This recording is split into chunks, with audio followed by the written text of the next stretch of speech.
Lagos is a beautiful city. A city of possibilities. Lagos is the smallest Nigerian state in size, but arguably the most populous.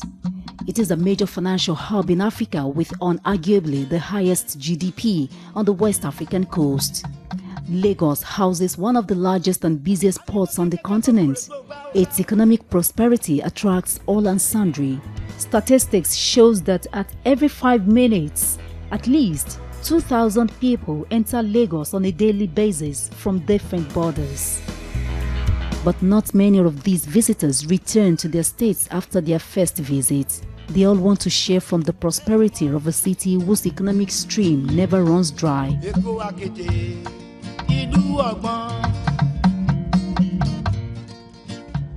In 1991, Lagos' population was about 5.2 million. Today, more than 20 million people live here. In just 25 years, the population has grown 4 times its size. This makes Lagos one of the fastest growing megacities in the world. One interesting thing is that almost every family in Nigeria is represented in Lagos State. Lagos State Metropolitan Transport Authority says Lagosians make at least 22 million trips daily. With these mind-blowing facts, managing Lagos City and maintaining its place of excellence does not come easy. The city must remain clean. Jobs must be created, lives and property must be secured, vehicular traffic must flow, schools must be built, and other essential services must be provided. The Lagos State government is always on its toes. Since Governor Ayorinde assumed office in 2015, Lagos has not done badly in the area of security. Last November, the state government donated security equipment worth 4.8 billion naira to the State Police Command. In May this year, another security equipment valued at 1.85 billion naira was added. This makes securing Lagos one of the biggest investments of the Governor Ayorinde administration in the last 1 year. 7 months after, I'm here to find out what has really changed in terms of security and of course other issues in Lagos. Steve Ayorinde is the Lagos State Commissioner for Information and Strategy.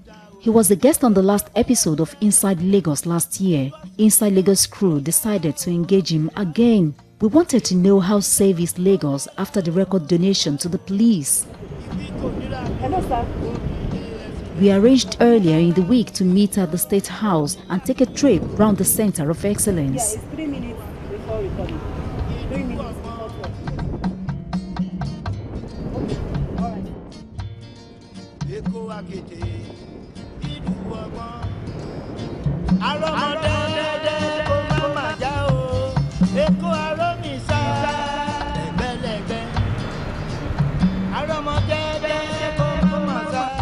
We met at the State House football pitch where the governor's helipad is located. All right, hi Captain, how are you? We met Captain Gibson Villanueva, a Filipino pilot who has been living in Lagos for almost 10 years, and Apirio Goromse, the first officer on the helicopter. I've been flying since 1980. 1980. 36 years. 36 years. Then I'm here almost 10 years. Thank you so much, sir. All right, okay, thank you. We'll be flying in this Airbus helicopter 5NRRS. It is one of the 3 helicopters donated to the Lagos Command of the Nigerian Police Force. I had never flown in a chopper before. At first, I was a bit nervous. Boarding the aircraft was a moment of reality. The commissioner took the lead and we followed. I think I'll go in first. Okay. All right, thank you. At the edge.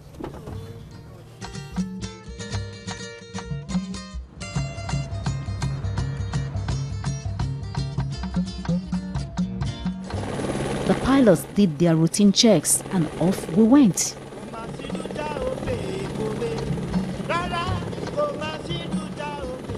Right now, we are flying thousands of feet above sea level. This is an aerial view of the city of Lagos.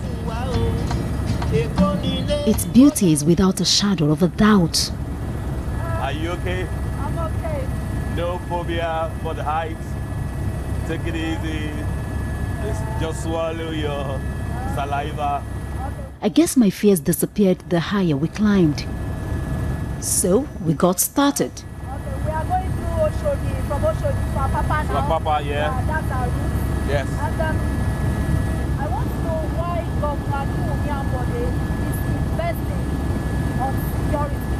This is because he inaugurated security improvements on November 27th last year, 2015. Yes. And he came up with another set on 6 months down the line. 23rd. Yeah. Why?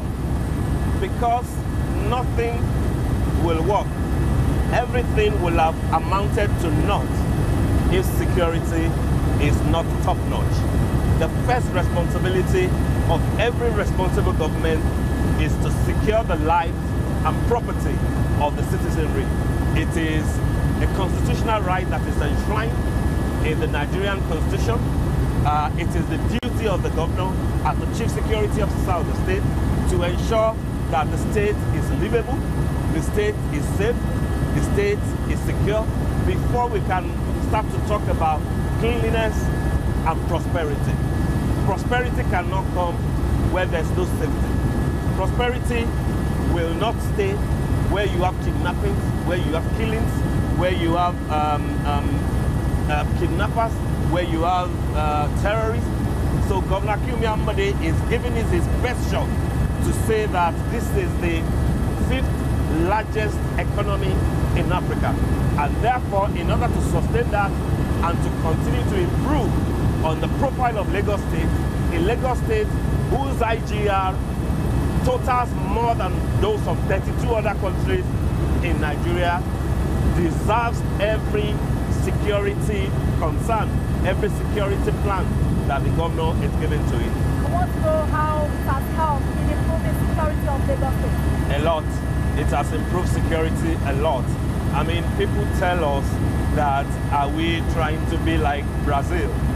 And we say to them that we're not trying to be like Brazil.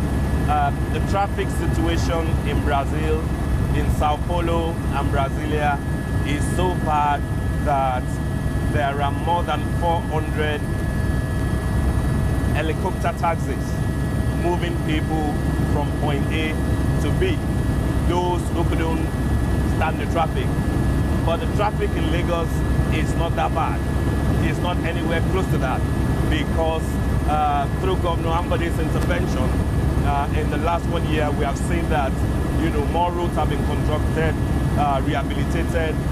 But then when you have good traffic, the issue of security also plays an important role, which is actually the whole point of this patrol helicopters. We used to have 2, and now we have 3, courtesy of Governor Nyambode. And the whole idea is to add to the layer of safety and rescue operations in Lagos State. So these helicopters are useful in crime combating as well as in rescue operations. Okay, what have we really achieved with it? Yes. With this air surveillance? Essentially, it is surveillance. Yes. You remember, for example, when the Ikorodu girls were kidnapped. Absolutely. The helicopters were immediately deployed. The same thing last Friday when there was skirmishes and a bit of killings in the Ikorodu area. These are security things that we need not be flogging every now and then, but they are there to be used. We have always deployed them. We will always use them, and because they are there, just like the gunboats patrolling the waterways, we are succeeding in sending a clear signal to every gang, to every armed robber, to every kidnapper, to every miscreant that Lagos State can come after you decisively. Is there any plan to also increase the helicopters for air surveillance? We only have 3 in the state. We would love to, but this is the first time that we will have 3. We had 2 at a time, and you know that even the 2 that we had at the time, they were not fully deployed into air surveillance. But this is the first time that we're having 3, and not only 3, they are fully engaged in surveillance, in rescue operations, in security apparatus.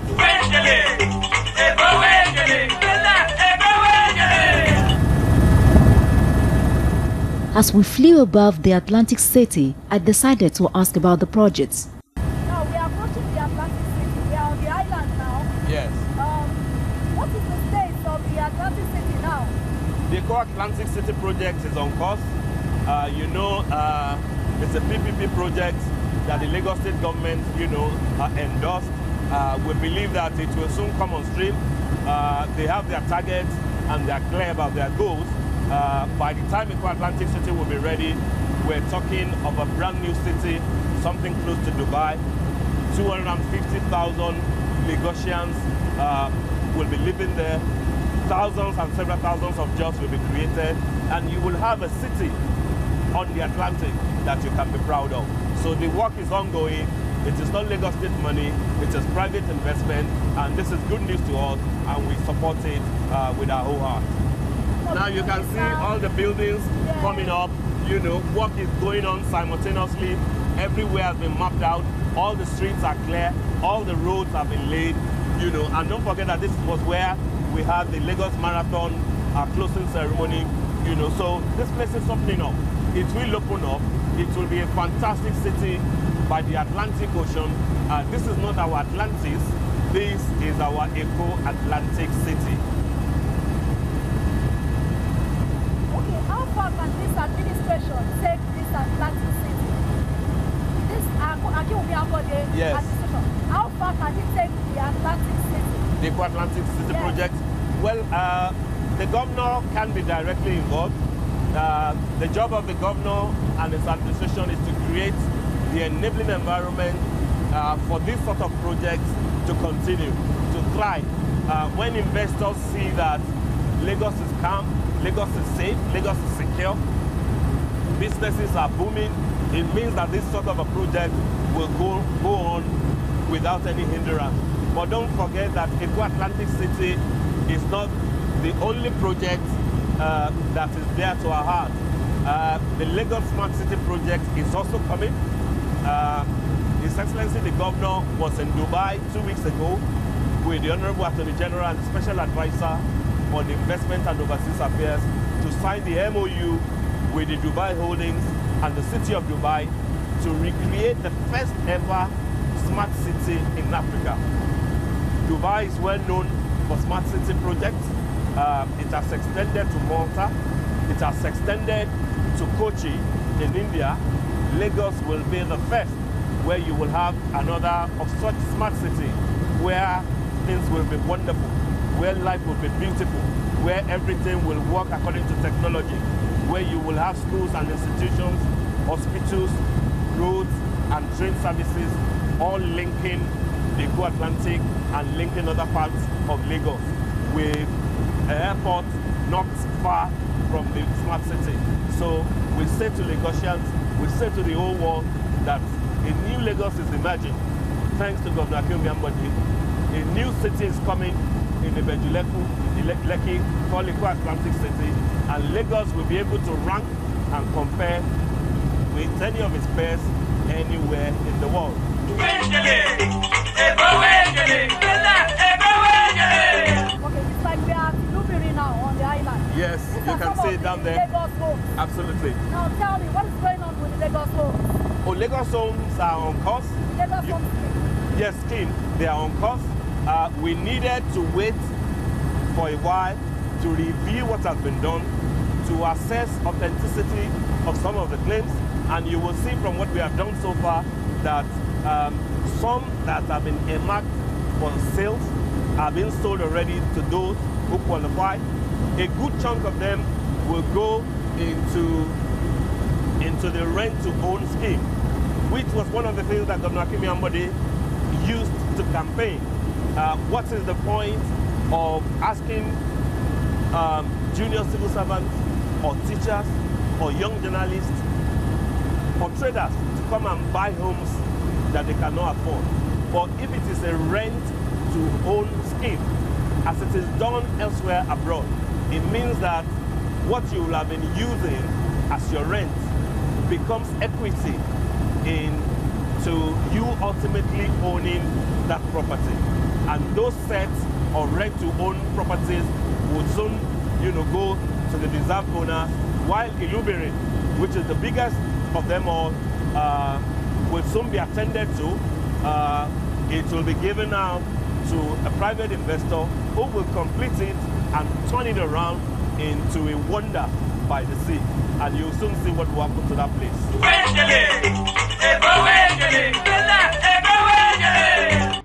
Flying above the Atlantic Ocean reminded me of water supply in Lagos State. Well, water is a major area where we are aware that there's a challenge, and we're working very much on that. At the inception of this administration, we saw that we needed to clean up the water system. And by the water system, I mean the administration around the Water Corporation. A new managing director was brought on board from the United States of America.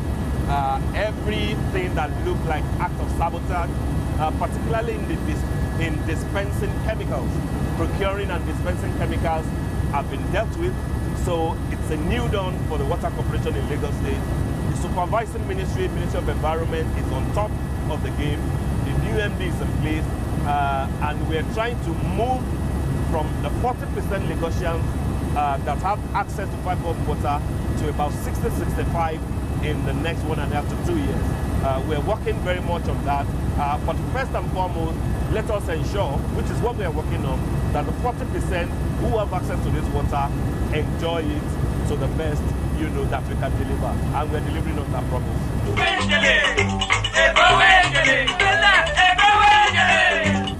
We also talked about Medicare in Lagos State under Governor Akinwumi Ambode. Just last week, the special advisor to the governor on primary health care, Dr. Ononuga, combed every primary health care center in Lagos State just to ascertain where they are, what needs to be done, how much more we need to pump into them. So it means that we're concerned. It means that we're eager to see improvement. And we have somebody who understands the system, together with the Commissioner for Health, who can deliver. Ayorinde House will roll back to life in due course because the contractor is being empowered to return to site and do that which is needful. But you also have to appreciate the fact that when you say that the primary health care centers and the mother and child centers are being overwhelmed, it is because Lagos is about the only state that is working. It is not only our hospitals and healthcare centers that are being overwhelmed. Our road infrastructures are being overwhelmed, which is why we need to constantly build more roads. We need to constantly maintain them, because for every 28 states in Nigeria that does not work, Lagos is the fall guy. This is where they're coming to sell goods, to hibernate, with colleagues, to come to school, to seek Medicare, even from neighboring West African countries. It is good to ask Lagos to do more. We will always want to do more, which is why we are trying.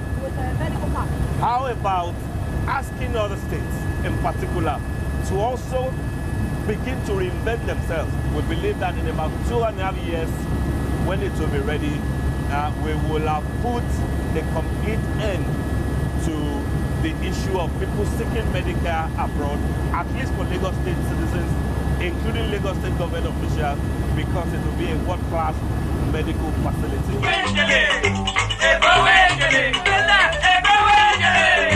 1 year of Governor Ambode. Yes, it is. In office.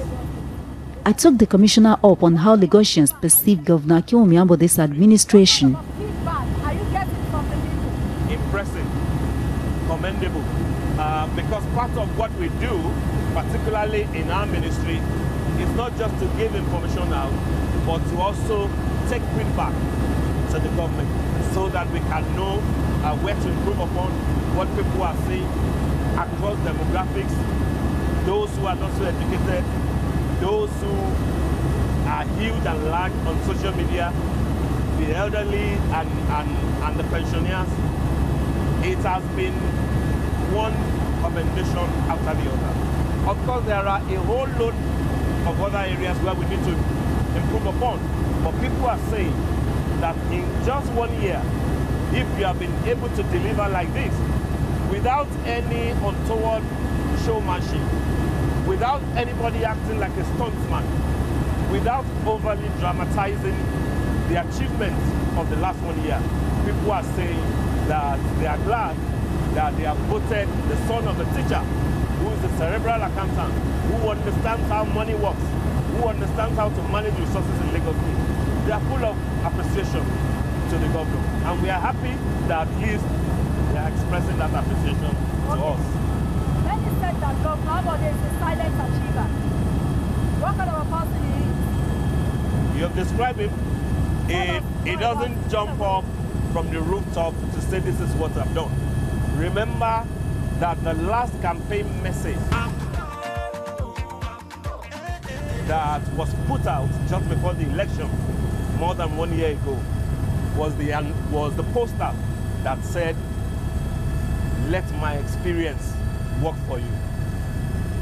1 year after, we had about 8 lawmakers in Lagos reminding Lagosians of that poster of 1 year ago, to say that, have you not seen now that his experience is working for you? That is Governor Ambode for you. He does not shout from the rooftop. He's a strategic thinker. He's a silent achiever. He's a consummate worker. You can almost say he's a workaholic, and he knows what he wants. His target is very clear: to develop Lagos, to make Lagos a world-class city-state, and we believe that he doesn't need to trumpet his achievements before the whole world can see and celebrate that this is one man that Lagos State deserves. After more than 30 minutes of flying across Lagos, we headed back to the government house. I hope you have had a good flight, seen beautiful Lagos.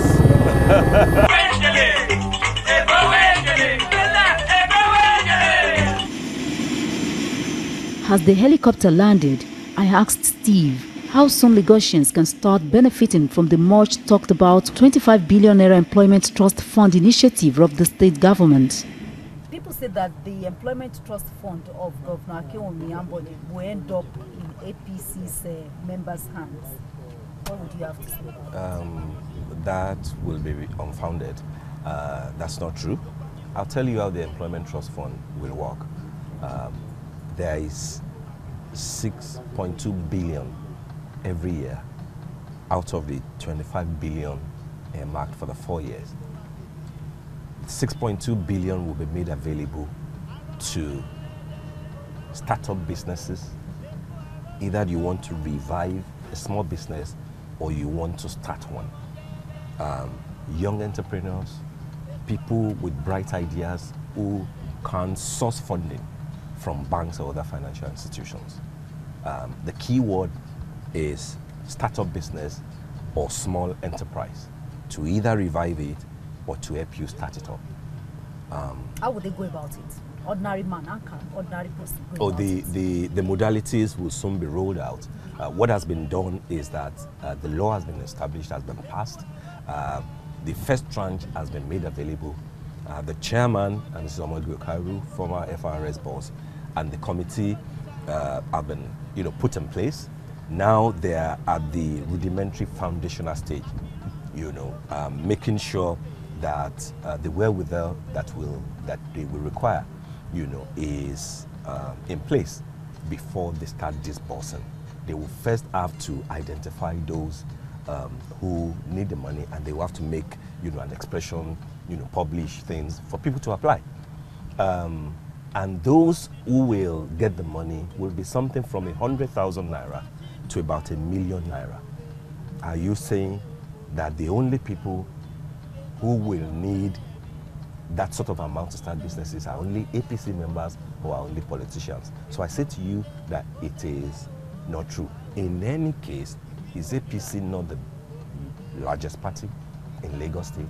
And therefore, those who will be beneficiaries may not necessarily be APC members, but those who will have voted Mr. Ambode, into government anyway, or those who have been already converted because they can see the good works that he's doing. So 6.2 billion every year in our estimation, and as I said, the committee will soon, the trust fund will soon, put out the modalities. We expect that about 300,000 direct beneficiaries that are Lagos residents will be chosen this year.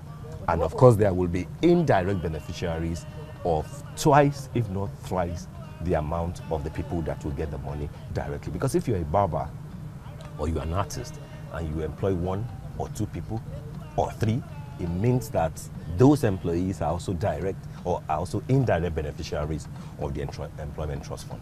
That's what we're trying to do. What's the interest rate? It will be just about 1 to 2%. It is not meant to discourage people. It's meant for just administrative charges alone. But as I said, this will be made known to Lagosians by the time the committee is ready, and I believe that in a matter of weeks they will be ready for the announcement.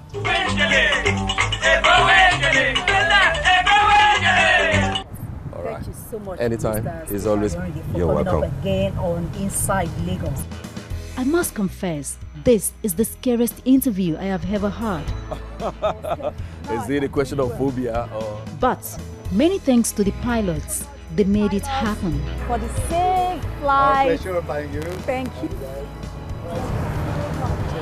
And most especially you out there for watching this episode of Inside Lagos. I'm Adedoja. Salam Adeni. See you next time. Bye-bye.